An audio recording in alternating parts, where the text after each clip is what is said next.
one of the three mitzvahs, one of the Sholish mitzvahs that the Klal Yisrael becomes obligated, mechuyev, when they settle in Eretz Yisrael, is sign Tosim Malach HaMelech. That the Klal Yisrael should appoint a Melech, a king over Klal Yisrael.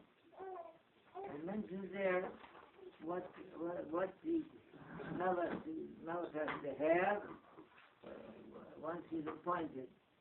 Because of what is Sefer Mishnah Torah, he has to write a Sefer Torah, the Melech, and the Sefer Torah that he writes, has to be with him, the core of what called Mechayel. The Sefer Torah that the Melech writes, the core of boy called Mechayel. He has to learn, read, study the Sefer Torah boy in the Sefer Torah called Mechayel all the days of his life. The Sefer Torah, grammatically, Apidigduk, a Sefer Torah is a motion Mikeva, the female gender. That's why the person begins. Hoyesa Imoy, and the Sefer Torah Hoyesa, not Hoya, Hoyesa Imoy, the Sefer Torah has to be with him. And then, when it continues the Korah Voy, it should be the Korah Vo. It should be a motion Mikeva, shouldn't it? It's talking about the Sefer Torah, not, so it should be a motion Mikeva, not motion Zohar. The Chavetz Chaim, he met one time, came across an elderly gentleman in his high 90s, and he immediately observed, just from looking at him, that there was something very, very special about this person. He wasn't, I knew that he went down to the meaning in 7, 8, 9, 10. There was something very special about him. So he took the trouble to ask and to interrogate and investigate the Chayk of Darish, who he is, what he is, where he comes from, and until he finally was satisfied where it came from, this very special quality, a teichen, that this person had, an inner quality. And he learned that in his youth, this gentleman who was up in his 90s, in his youth, he was walking down the street, and his path crossed the path of the Vilna Goyim.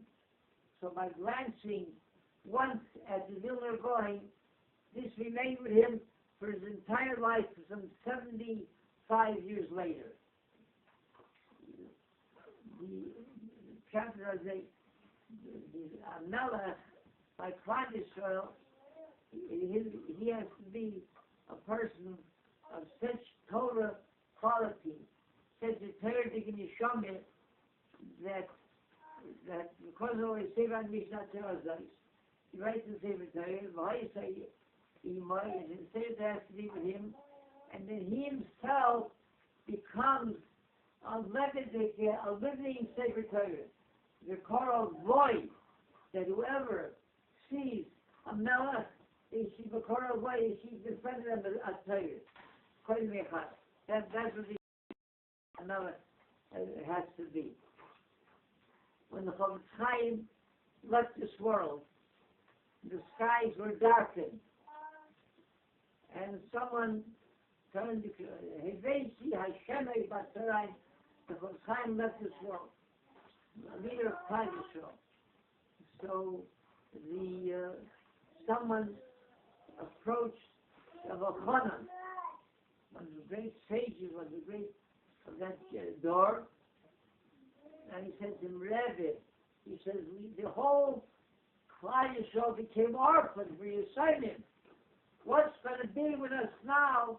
Our father left us, the Chavetz Chaim is not here, the skies are dark. So the Chavetz Chaim told him, so at that time, I used a road in the church of Shtetl. His last name was Garber. He says, as long as Rav Garber is here, he says he'll be making, he'll shield the Protestant. Who was this Rav Garber? Rav Garber had a mishpacha, and he had most of one Yisrael, a seven-year-old boy. They arrived, somebody who was touring Europe came, and he came to the shtetl where Rav Garber was a Rav. So if he's a good understaker, they want to show what kind of sports they are, how Americans live. He brought all kinds of fancy tchotchkes and toys for the kindergarten of the shtetl for the children. So he gave each one, he gave this one a Hershey bar, they never saw it in their life. A piece of chocolate like that, wrapped in tinfoil, so fancy. Other tchotchkes for other children. And when Rav's son, he took out from his pocket a yo-yo, a shiny yo-yo, a brand of yo-yo, and he gave it to the Rav's son. He was the envy of all of the kindergarten.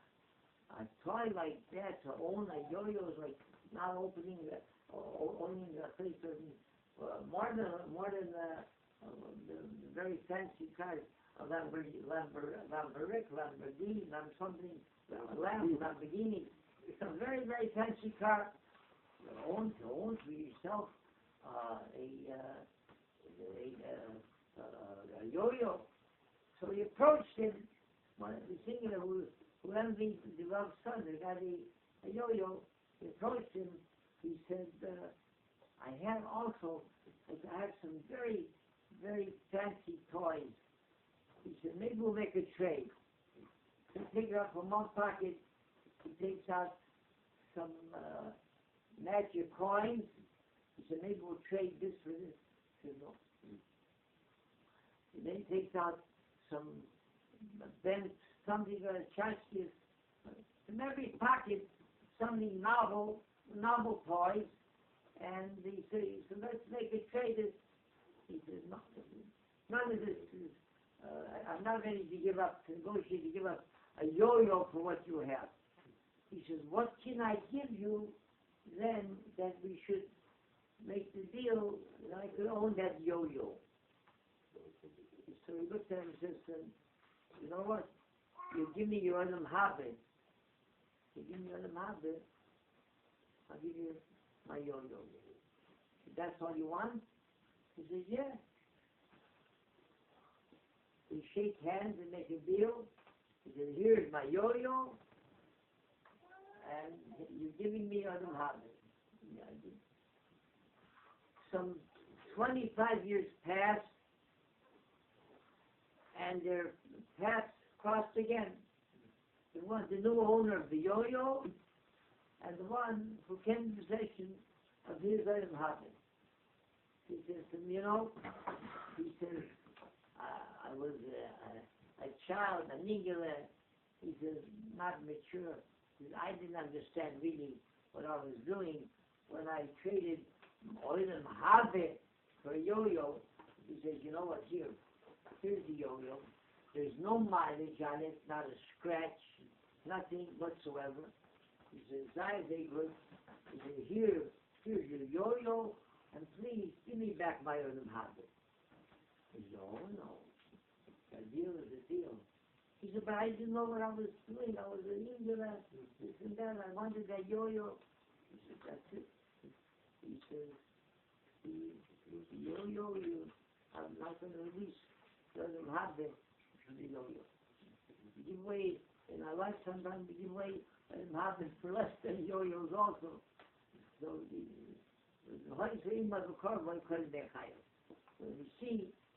see a Talmud Chacham, that's what we have to see in front of us. We have to see someone that is a living sacred parent, somebody that understands what Adam Habit is. We had in our community some 15, 18, 20 years ago. He served as the leader, the rabbi of our neighboring temple, Rabbi Carney. The gentleman used to come to Donbass. There's 21 times a week that you daven 3 times a day, Shabbos Mechamayr, and so it used to be about 19 times. So it comes to prepare it, Minchas Mayr Shabbos, all the way until Minchas next term Shabbos. You had to make it there. You had to have the Friday early Shabbat, Friday services, and Shabbos morning. So my Rebbe Shalom invited him and his wife to come to us for a Suda on the Shabbos with Parshas Ekev. So he expressed his gratitude for coming and finding out this medrash right so close to him. He says in Portuguese, it says, a person can't live on bread alone. He said the bread alone, the lechem of his parnassi he gets from serving as a rabbi in the temple there. But Moitze Pi Hashem, the word of Hashem, he gets here in our disciples. As Israel, the people of Himlam Mitzvah, Shenema,